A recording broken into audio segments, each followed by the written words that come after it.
Instituto de Defesa Nacional realiza conferência ao tema Prevenção da Violência de Gênero, rodeamento em paz e estabilidade.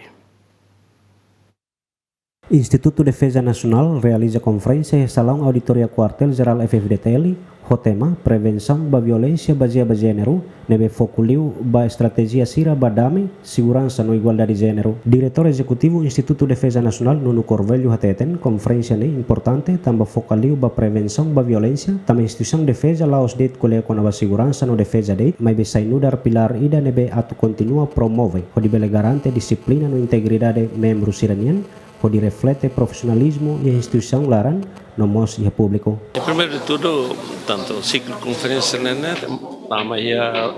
rotina, currículo é cada formação e a Instituto de Defesa Nacional. Agora, hoje, propositadamente, te escolha aquele tema com a prevenção da violência doméstica, temos a parte, tanto que na instituição, da educação, a instituição que é área de ensino, podemos promover tudo e nelas aprende de questões de defesa e segurança, mas questões de segurança temos a parte e a área de defesa e segurança, tanto divulga então você a não segurança é uma forma de contribuir para poder tanto a meter em paz no falar com violência doméstica que entender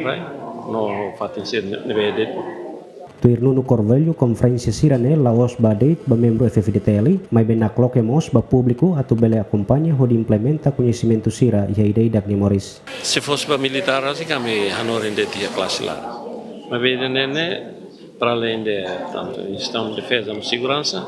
e também na colocamos para público para depois bele acompanha tanto a evolução no conhecimento de VEC e também é orador de cerimônia de partilha, mas tudo até compreende, não? Tanto espera que bele itahotu bele tanto implementa e a vida vai. Tuir decreto-lei número 1/2021, Lei contra a Violência Doméstica, anesan crime ida nebe previsto e a Código Penal, se for sanção com castigo ba ema nebe comete depende ba tipo husi hahalok agressão físico ne, makanesan, ofensa ba integridade física simples, baku, dudu basa, se retan castigo prisão totinan tolu ka pena multa. João Bosco Dias, Bajilu Simenes, GMM.